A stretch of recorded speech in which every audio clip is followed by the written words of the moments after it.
There are at least 10 different things that human beings call ice cream. Each one came from a different corner of the world. Each one solved a different problem. And most of them are nothing like what you think they are. Sorbet. Picture a small glass cup, chilled so cold the outside fogs up. Inside, something smooth and jewel-bright, the color of whatever fruit went into it. Deep red if it's raspberry, pale gold if it's mango, sharp, almost electric green if it's lime. The surface is slightly glossy, no ice crystals visible, just clean and still.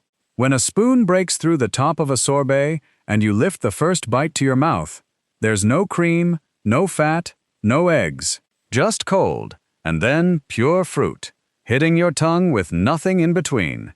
It dissolves completely, leaves nothing behind. On a hot day, eating a properly made sorbet feels less like eating dessert, and more like drinking a cold glass of something, with your whole mouth at once. Sorbet is the oldest frozen dessert on record, and it was built by an empire. Around 400 BC, in what is now Iran, the Persian royal court had a problem. Summer temperatures in the lowlands were brutal, and the king's household expected cold drinks year-round. So Persian engineers built structures called yakhchal, enormous cone-shaped buildings, some of them 60 feet tall, with walls nearly 7 feet thick, partially underground, designed to trap cool air and shade in a way that kept the interior cold enough to store winter ice through the hottest months of summer. No electricity. No refrigeration technology. Just architecture, being used as a giant cooler. From that stored ice, the royal kitchens made sharbat, a mixture of mountain snow, rose water, saffron, and crushed fruit. Cold, sweet, impossibly refreshing, in a 100-degree afternoon. That is the first frozen dessert anyone wrote down, and the word sharbat is where the English word sorbet comes from. Also, sherbet, both of them, from the same Persian drink over 2,000 years ago. The idea spread fast, the way good ideas always do when powerful people get involved. Alexander the Great, after defeating the Persian Empire around 330 BC, was reportedly so taken with sharbat that he brought the concept home to Greece. A few centuries later, the Roman Emperor Nero, not a man historically associated with moderation, had slaves make the run up to the nearest mountain range to collect snow, so that he could pour honey and fruit over the top and eat it every day. The entire infrastructure of an emperor's household bent itself toward the task of making sure Nero had something cold for dessert. By the 17th and 18th centuries, the French royal court had gotten hold of sorbet and done something unexpected with it. They started serving it not at the end of a meal, but in the middle. Between the venison course and the fish course, a small cup of sorbet would arrive at the table. Its job was to clear the palate, to reset the tongue so the next dish landed on fresh ground. They called this practice true Normand, the Norman hole. Sometimes a small pour of Calvados apple brandy came alongside the sorbet to give the palate an extra jolt. This tradition survives at a handful of old-school French restaurants today, and most of the diners sitting at those tables have no idea they're participating in something that started in ancient Persia. Sorbet is 3 ingredients: fruit, sugar, and water. No milk, no cream, no eggs.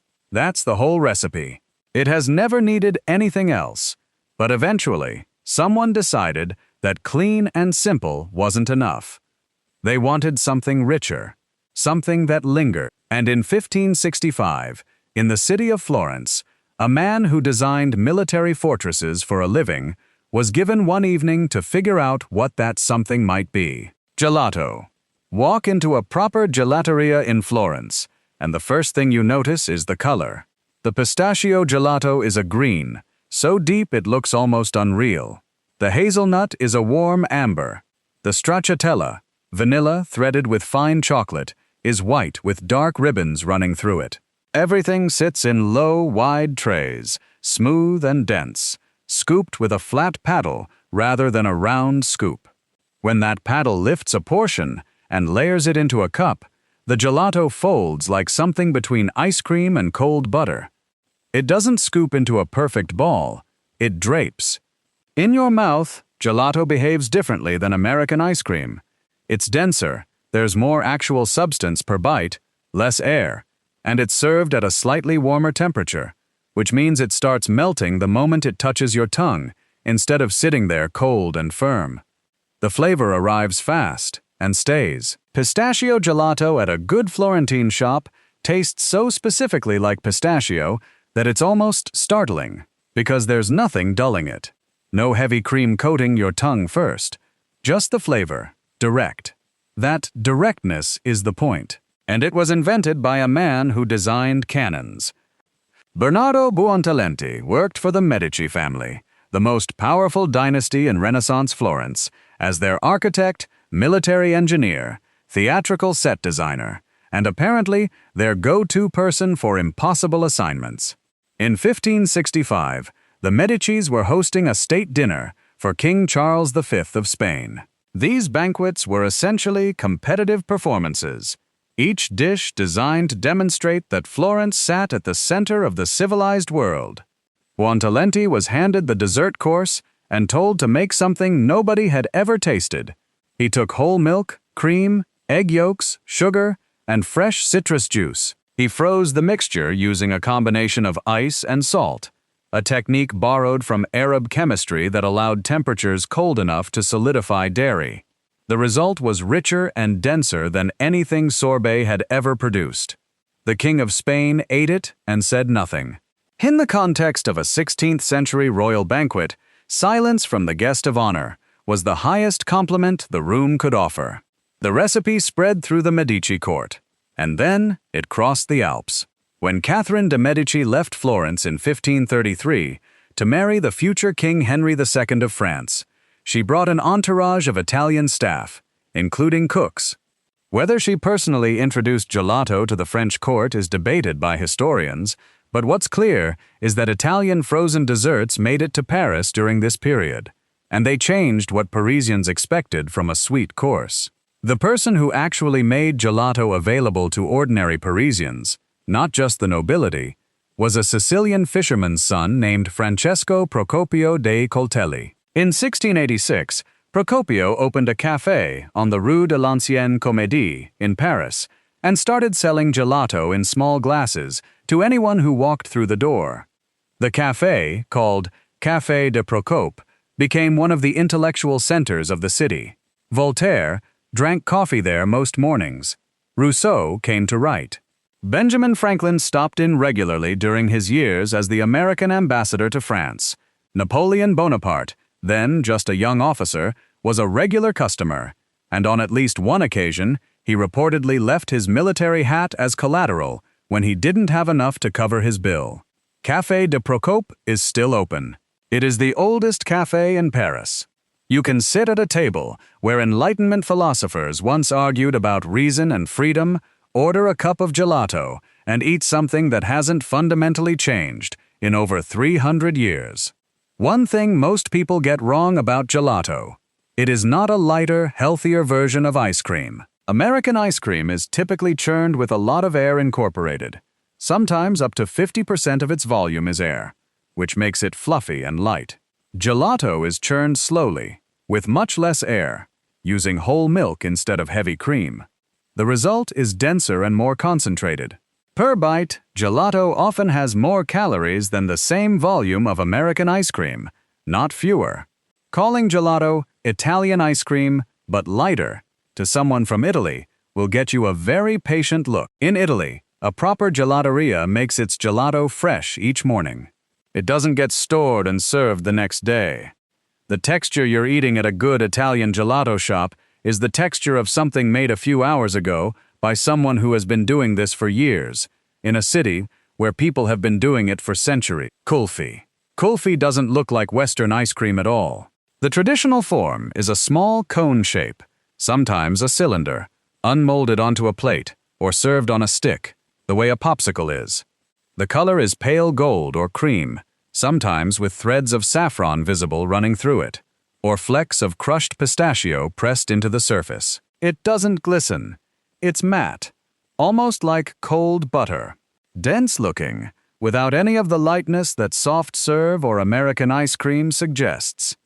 When you bite into a piece of kulfi, there's a moment of resistance that ice cream doesn't have. It's solid in a way that makes you pause before it gives. Then it starts to release, slowly, richly, and what comes out is condensed milk, deeply caramelized, carrying cardamom and rose and saffron and pistachio, all of it concentrated in a way that feels less like dessert and more like something that was cooked with real intention. Kulfi melts at roughly half the speed of regular ice cream because there's no air churned in. On a 95-degree afternoon in Delhi, that's not a flaw. That's the whole design. The man who wanted this dessert badly enough to build a relay system across 500 miles of mountain terrain was Akbar the Great. Akbar was the third Mughal emperor, ruling from 1556 to 1605, overseeing one of the largest and wealthiest empires in human history. He was, by most historical accounts, a genuinely remarkable administrator, curious, strategic, interested in science and food and architecture in ways that most emperors of his era weren't. He was also deeply inconvenienced by the fact that his capital cities of Delhi and Agra sat in the middle of a plains region with brutal summer heat and no natural source of ice anywhere nearby. The nearest ice was in Kashmir, roughly 500 miles north, in the Himalayan foothills. Akbar's solution was documented in the Ain-e-Akbari, the official administrative encyclopedia of his reign, a massive record-keeping project that catalogued everything from tax rates to military organization to court recipes. The Ain-e-Akbari describes a 14-stage relay system running from the Kashmir mountains to the capital. Blocks of ice were harvested at altitude, wrapped in cotton and jute, packed in wooden crates, and dusted with saltpeter, a mineral compound that slowed melting. Then they were handed off at relay stations, from runners to horses to bullock carts, through the day and night, completing the roughly 500-mile journey in approximately 2 days. Hundreds of people, 14 stations, around-the-clock operation, all of it existing to supply the Mughal court's kitchen with ice. The dessert that ice went into was kulfi, sweetened, spiced milk, cooked over a low flame for an hour or two, stirring continuously, until it reduced to about a third of its original volume and the sugars began to caramelize, sealed into metal cone molds, and submerged in clay pots, packed with that hard-won Himalayan ice, and salt until the whole thing froze solid.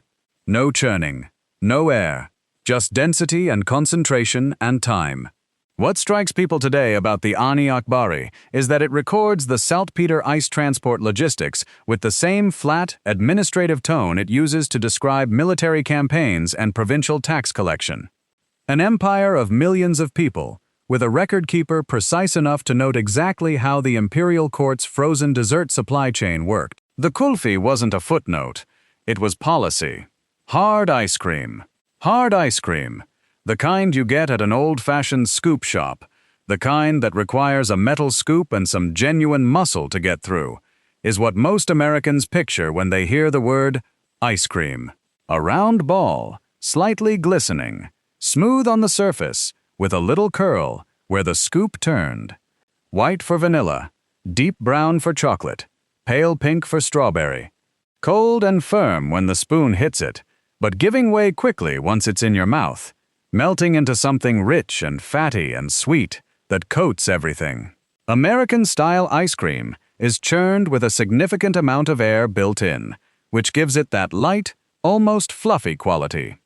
You're eating part cream, part air, bound together by cold. On a hot day, it starts running almost immediately, which is either a problem or a feature, depending on how fast you eat. This is the ice cream that George Washington spent what amounted to 7,000 modern dollars on in a single summer. The year was 1790. The capital of the United States was temporarily in New York City, and Washington, President of the United States, victorious general, the man whose face ended up on the dollar, had a serious soft spot for ice cream. He owned a French ice cream machine, 2 pewter ice cream pots, 8 tin ice cream pots, an ice cream mold, a serving ladle, and 36 porcelain ice cream dishes. He served ice cream at state dinners. He served it to John Adams and John Jay and the Hamiltons. He had his own cream machine installed at Mount Vernon. The reason Washington may have loved ice cream quite so specifically is not romantic. By his presidency, Washington had lost nearly all of his natural teeth, and his dentures, made not from wood, as the legend goes, but from hippopotamus ivory, human teeth, and animal teeth, were painful and poorly fitted. Eating anything that required real chewing was an ordeal. Ice cream required none. Thomas Jefferson came back from 5 years as American ambassador to France, with a permanent obsession with French cuisine. He brought back recipes. One of them was an 18-step vanilla ice cream recipe, now considered the first ice cream recipe written down by an American, which he'd learned from the French chefs working in Paris. At his Monticello estate, Jefferson built multiple ice houses, specifically to keep his kitchen stocked with ice year-round, so he could have ice cream made whenever he wanted it. What most accounts leave out is who actually made Jefferson's ice cream. James Hemings, Sally Hemings' brother, one of Jefferson's enslaved people, was brought to Paris by Jefferson and trained there in French culinary techniques under professional French chefs. He managed Jefferson's kitchen at Monticello. The recipe is in Jefferson's handwriting. The person who stood over the stove and the ice and made the thing is largely absent from the historical record. By the time World War II began, ice cream had traveled from the tables of founding presidents to the grocery stores and soda fountains of ordinary American life, and the U.S. military decided it needed to stay there. In 1943, American armed forces consumed 135 million pounds of ice cream mix. While civilians back home were rationing sugar and dairy, the military exempted ice cream from those restrictions and actively supplied it to troops. The Army built portable ice cream factories close to the front lines. They delivered individual half-pint cartons to soldiers in foxholes. In 1945, the U.S. Navy spent $1 million, the equivalent of about $17 million today, converting a concrete barge into a floating ice cream factory stationed in the Pacific Ocean, producing 500 gallons per day and being towed from ship to ship throughout the fleet. In May 1942, during the Battle of the Coral Sea, the aircraft carrier USS Lexington was struck by 2 Japanese torpedoes and began to sink. The captain gave the order to abandon ship. Sailors climbed down the sides into the water, and according to multiple survivor accounts, including one from a sailor named Julius Harry Frey, some of those sailors stopped at the ship's freezer on the way out, broke it open with a fire axe, and ate ice cream out of their helmets before jumping into the ocean. Not because they were hungry, because it tasted like home. American pilots stationed in Britain in 1943 figured out something else. At high altitude, 20,000 feet, the temperature outside an aircraft drops to around -40 degrees. Several crews discovered that if you attached a canister of prepared ice cream mix to the rear gunner's compartment before takeoff, the altitude would freeze it perfectly by the time the plane landed. Soft serve. Soft serve is immediately recognizable even to people who've never heard the name. It's the swirl, that perfect, rising spiral of cream-colored frozen dessert perched on top of a cone, slightly matte on the surface, almost too symmetrical to be real. It comes out of a machine in a single continuous ribbon, and the person working the machine turns the cone in a slow circle as the ribbon builds upward, finishing with a little flourish that curls back over the top. You've seen this 10,000 times. The soft serve swirl is one of those shapes, like a stop sign or a Coke bottle, that your brain files under, "I know exactly what that is." Soft serve is lighter than hard ice cream, considerably lighter. Where hard ice cream might be 20 to 30% air by volume, soft serve is closer to 50. It's served at a warmer temperature too, which means it never fully freezes. It lives in a permanent state of almost solid, which is why it starts melting the second it leaves the machine, and why, if you're not paying attention, you lose the swirl entirely before you take your first bite. The texture is cloud-like, in a way that hard ice cream isn't. It dissolves almost immediately on the tongue. Barely any chewing required. Sweet and cold and gone before you've fully registered that you've eaten anything. Which is, if you've ever eaten soft serve, a big part of why you keep going back for more. Now, soft serve exists because of a flat tire. In 1934, a man named Tom Carville was driving his ice cream truck through Westchester County, New York, when a tire blew out on Route 15A near Hartsdale. The truck couldn't move. The ice cream inside was starting to soften in the summer heat. Carville did what anyone would do in that situation. He set up an impromptu roadside stand and started selling what he had. The ice cream was softer than it should have been, slightly warmer than normal, starting to lose its firm texture. And customers loved it more than regular hard ice cream. They bought everything on the truck. Carville spent the next several years studying exactly what temperature and what air ratio produced that texture reliably, eventually patenting his soft serve formula and opening his first permanent shop on the spot where the blowout had happened. Around the same time, in Moline, Illinois, a dairy owner named J.F. McCullough and his son Alex were independently developing their own soft serve formula. In August 1938, they tested it at a friend's ice cream shop in Kankakee, Illinois, running an all-you-can-eat promotion for 2 hours. In those 2 hours, the shop served more than 1,600 portions. That's faster than one serving every 4.5 seconds for 2 consecutive hours. In 1940, the first Dairy Queen opened in Joliet, Illinois. Within a decade, more than 1,000 Dairy Queen locations were operating across the country. Now, there is a story about soft serve that you may have come across, and it goes like this. Margaret Thatcher, Prime Minister of the United Kingdom, helped invent soft serve ice cream while working as a food scientist in the 1940s. Here is the truth of it. After graduating from Oxford in 1947 with a chemistry degree, Margaret Roberts, her name before she married Dennis Thatcher, took a position at a British food manufacturing company called J. Lyons & Company. She worked on a team researching emulsifiers, which are the compounds that help air stay suspended in a food mixture. The British soft-serve ice cream sold through Mr. Whippy Vans, which launched in 1958, was notably fluffier and lighter than what Carville and Dairy Queen were selling in America. And that difference was partly the result of emulsification research that Thatcher was part of. She did not invent soft serve. Carville and McCullough had done that years before she arrived at Lyons. But she contributed to the specific chemistry that made the British version what it was. When Thatcher died in 2013, the Bishop of London included in his funeral eulogy a line crediting her with inventing the Mr. Whippy ice cream van. The Washington Post ran a piece with the headline, essentially, "This is one aspect of Margaret Thatcher's legacy that everyone can feel unequivocally good about," which is a remarkable sentence to write about any prime minister. Ice cream cone. The ice cream cone is not a type of ice cream. It's the thing that holds ice cream. But it changed how an entire species relates to frozen dessert, so it gets its own chapter. There are 2 main kinds. The waffle cone, thick, golden brown, with a slight honeycomb pattern pressed into it, a warm vanilla grain smell, the kind you can hear crunch when you bite into the rim.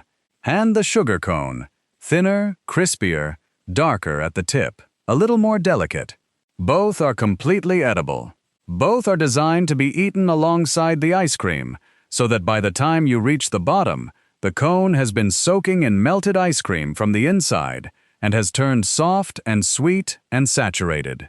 Many people who grew up eating ice cream cones will tell you, if you press them on it, that the last 2 bites, where the ice cream is gone and you're just eating the softened tip of the cone, are the best part of the whole experience.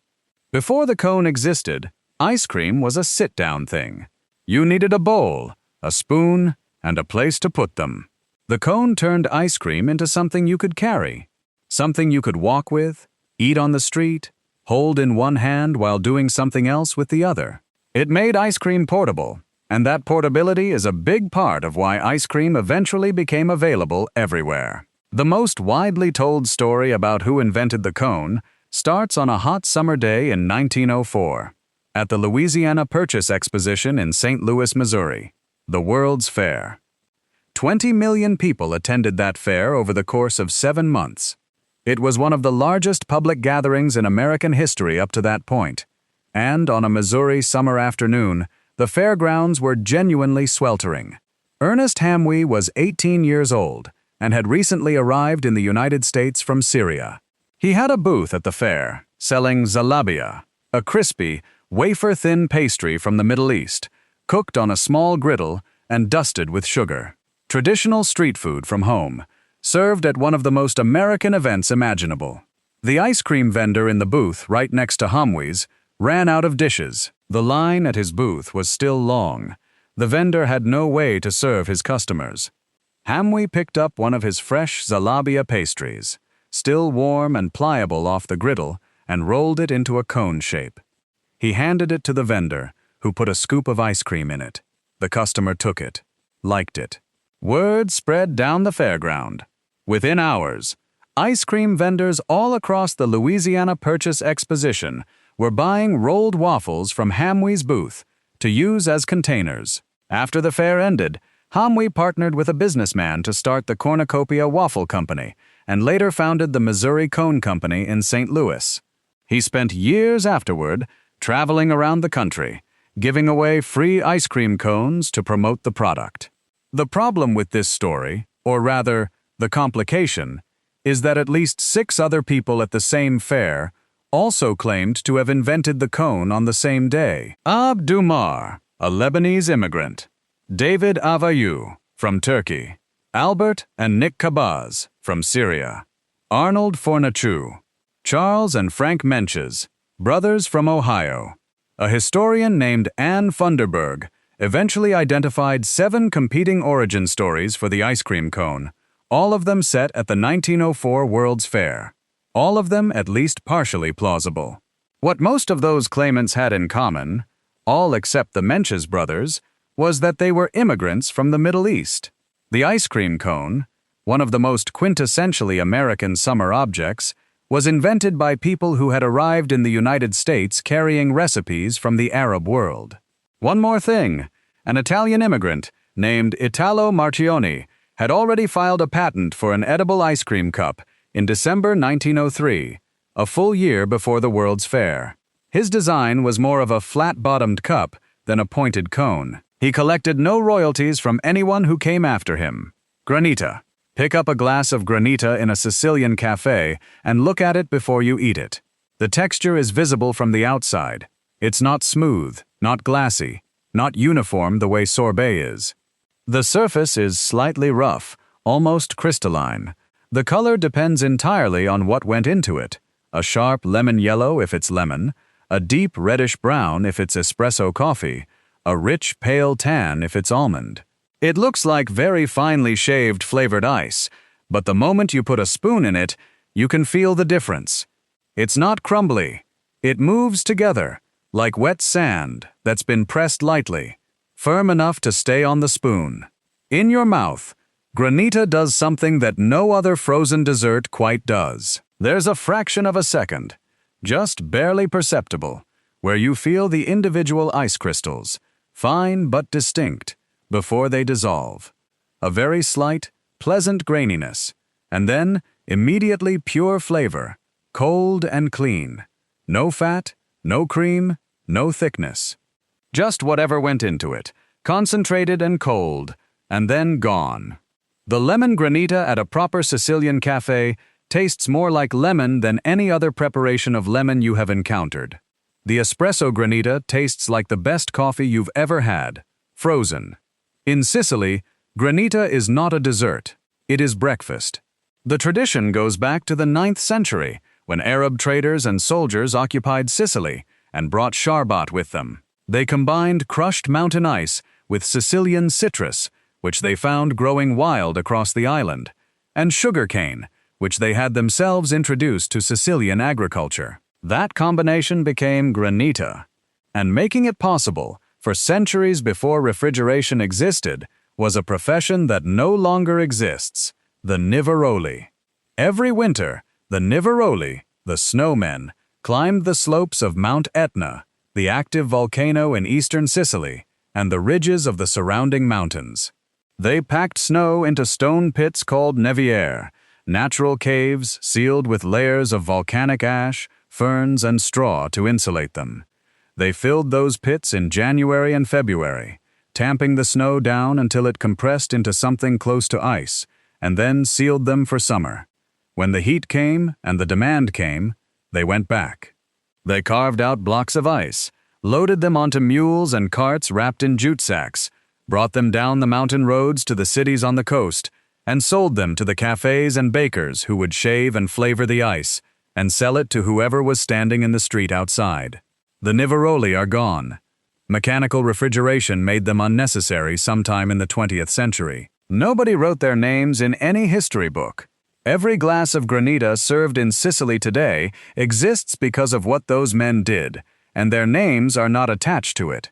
The proper Sicilian breakfast is a coffee Granita, sometimes with a spoonful of fresh whipped cream stirred into the top, and a brioche col tupo, a soft egg-enriched roll with a small round knob of dough on the crown, pulled warm from the oven. You sit down, you tear a piece of brioche, and you dip the warm bread into the cold Granita. Hot and cold, soft and icy, sweet bread and bitter coffee, all in a single bite that resolves in about 3 seconds into something that is just good, just specifically and completely good. Sicilians have been eating this breakfast for 1,000 years. The Granita coffee of Messina has been granted a formal regional certification, the Denominazione Comunale, giving it the same kind of protected status as a named regional wine. To call something a Granita di Messina, you must make it in Messina, by the traditional method. The Niveroli don't have a certification.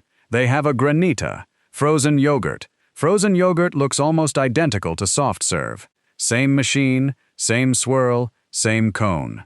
If you handed someone a cup of frozen yogurt and a cup of soft serve vanilla ice cream with no labels, there's a good chance they'd need to taste both before they could tell you which was which, and even then, they might not be certain. The difference, when you find it, is in a slight tang at the back of the flavor.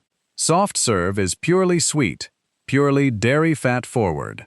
Frozen yogurt, if it's made properly and hasn't had all its character sugared away, carries a faint, sour edge, the flavor of lactic acid, the same thing that makes actual yogurt taste like yogurt. It's subtle. In many commercial versions, it's been so thoroughly covered by added sweeteners and flavoring that you'd need to look for it. But it's there in the traditional versions, a small brightness underneath the sweetness that ice cream doesn't have. Frozen yogurt is also, and this is where things get interesting, frequently not as healthy as it presents itself. The story of frozen yogurt starts in 1971, when a New England dairy company called HP Hood developed the first commercial frozen yogurt and named it Frogurt. It tasted like actual yogurt that had been frozen, which meant it was notably tart. Consumers found it interesting. Most of them didn't particularly want to eat it twice. Then, in 1981, a businessman named Frank Hickinbotham opened the first location of a frozen yogurt shop in Little Rock, Arkansas, and named it This Can't Be Yogurt. The chain grew quickly. And then a competing chain called I Can't Believe It's Yogurt sued Hickinbotham for trademark infringement over the similar name, and won. Hickinbotham had to rename his company. He kept the initials Tibley and changed what they stood for. This Can't Be Yogurt became the country's best yogurt. Same letters, different claim. One of the more charming involuntary rebrands in the history of American food. What Tixby figured out, and what drove the explosion of frozen yogurt through the 1980s, was that American consumers didn't actually want frozen yogurt to taste like yogurt. They wanted it to taste like ice cream, while carrying the reputation of yogurt. So the company added more sugar, introduced flavors like white chocolate mousse and cookies and cream, and brought in the self-serve topping bar, hot fudge, Oreos, gummy bears, rainbow sprinkles, whipped cream, caramel sauce. The product marketed itself as a healthy alternative to ice cream. The product being sold under that marketing was, increasingly, a vehicle for toppings. Here is the thing the frozen yogurt industry does not advertise.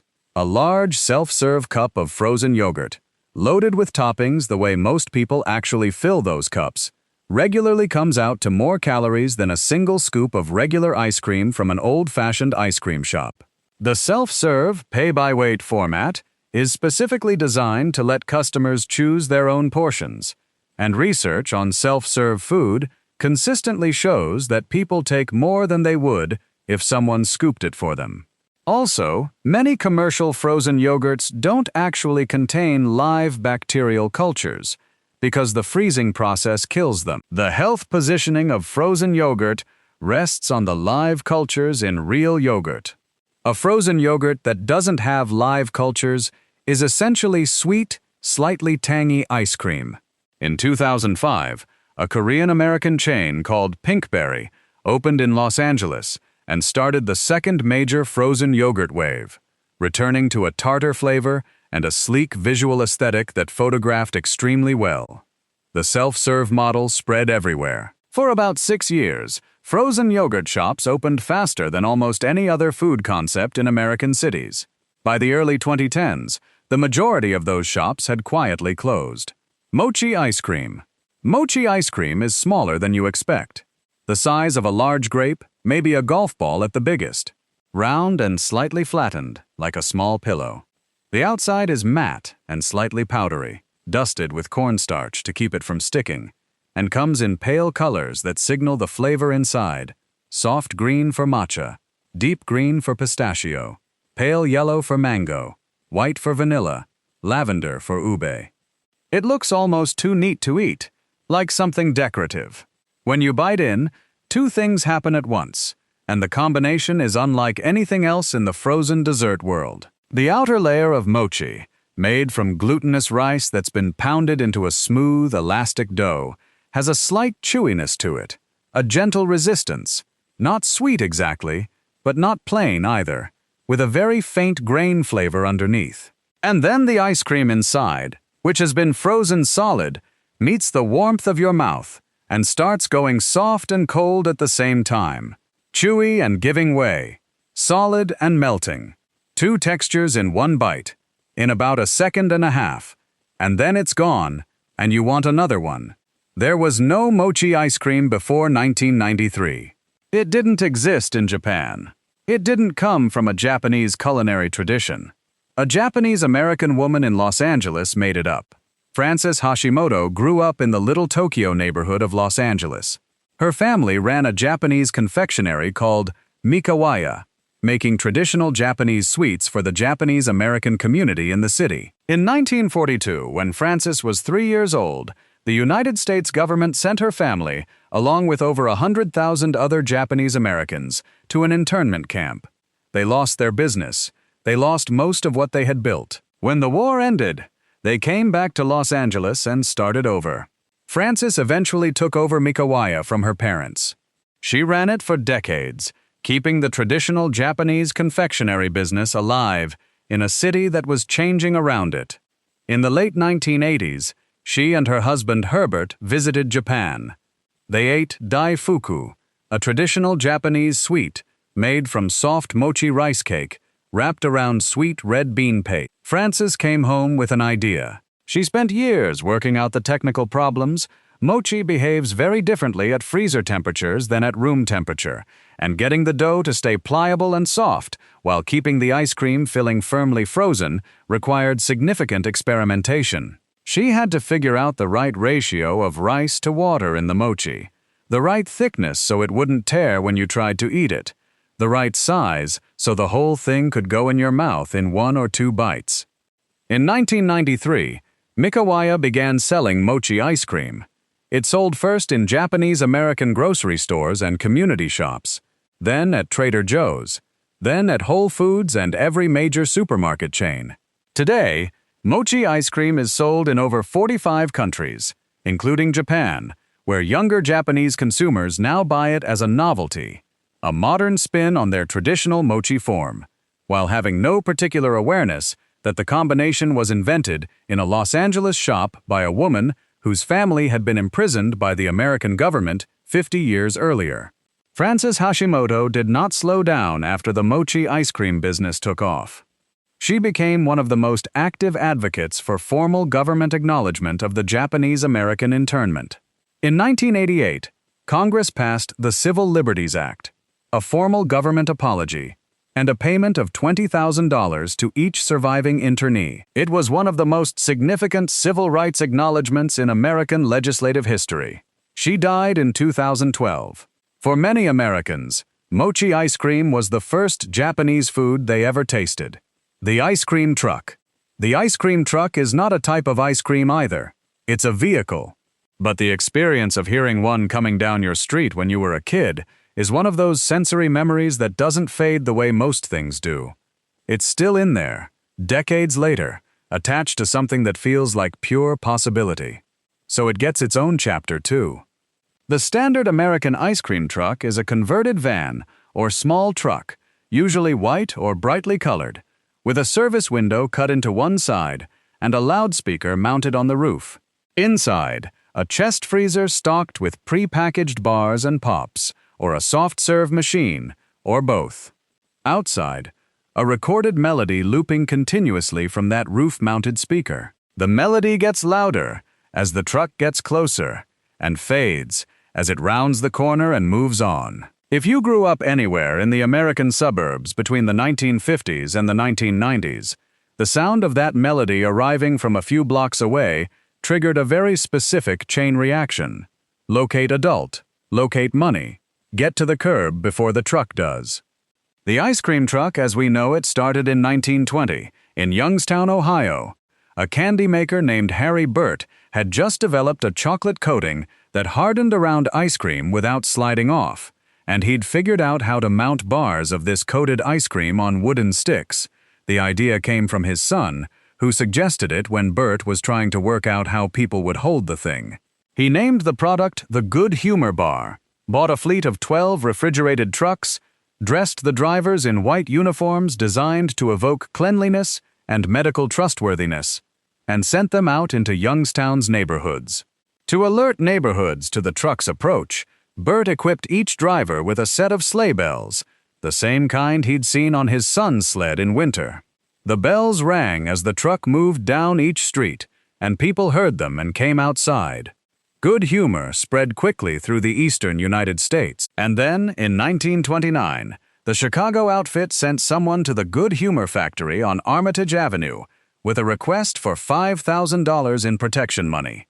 Good Humor declined. Shortly after, someone planted 2 bombs at the factory. The resulting explosion destroyed part of the building. Good Humor sued the people responsible, took the case to court, and won, which is one of the very few sentences in American history where ice cream company defeats organized crime in litigation, appears without any irony. The sleigh bells on the trucks eventually gave way to a music box mounted on the roof, playing a short melody on an endless loop. The tune that became most associated with the American ice cream truck, the one you likely remember, is called Turkey in the Straw. It dates to the 19th century. For most of its early life, it was a minstrel tune, performed in blackface shows, with lyrics that were explicitly and viciously racist. When ice cream parlors of the late 1800s used the melody to create a nostalgic atmosphere, and when ice cream trucks of the 1950s needed a familiar tune to announce their arrival, nobody checked where the song had come from. In 2020, Good Humor formally acknowledged the history of the tune and partnered with the rapper and producer RZA to compose a new melody for ice cream trucks to use instead. In England and Australia and New Zealand, the ice cream truck has always played something different. Greensleeves, a piece of English folk music that floats around since at least the 16th century, supposedly written by Henry Fees, though that attribution is almost certainly wrong. Dominic Ficino, the founder of the Mr. Whippy soft-serve van brand in Britain, chose Greensleeves because he was a fan of Tudor history. Mr. Whippy launched in 1958, and within a few years, the sound of that particular melody drifting through a summer neighborhood had become one of the most recognized sounds in British life. In the summer of 2020, during the COVID lockdowns in Melbourne, Australia, when people were confined to within 5 kilometers of their homes and weren't supposed to be gathering anywhere, a Mr. Whippy van made its rounds through the lockdown suburbs. Neighbors heard Greensleeves starting up a few streets away. They opened their front doors. They walked out to their paths and looked up and down the empty street. They waved at each other across the distance between houses. Nobody ran after the truck the way they would have as kids. But everybody came out. Sorbet started because a Persian king wouldn't drink warm water. Gelato exists because a man who designed military fortresses was handed a dessert course and invented something nobody had ever tasted. Kulfi survived because an emperor organized a 14-stage mountain relay just to keep his kitchen cold. American hard ice cream rode to war on a concrete barge and got eaten out of a helmet on a sinking ship. Soft serve happened because a tire blew out on a New York State highway in 1934. The ice cream cone was rolled up at a World's Fair by a teenager who'd just arrived from Syria. Granita is still made the same way it was made 1,000 years ago, by people paying quiet tribute to the snowmen whose names nobody wrote down. Mochi ice cream was invented in Los Angeles by a woman who spent 3 years of her childhood behind a barbed wire fence and who spent the rest of her life building things that were beautiful and lasting. And frozen yogurt taught a generation of Americans that healthy is partly a story you tell yourself before you pick up the spoon. Every one of these things is a different answer to the same question. The surface-level question is, how do you make something cold enough to eat in a warm world? But underneath that, the real question is the one that people have been asking for as long as there have been hot days and hungry people and summer afternoons that feel like they should last forever. How do you make something good enough that people will stop whatever they're doing and come outside? For 2,400 years, cold and sweet has always been enough.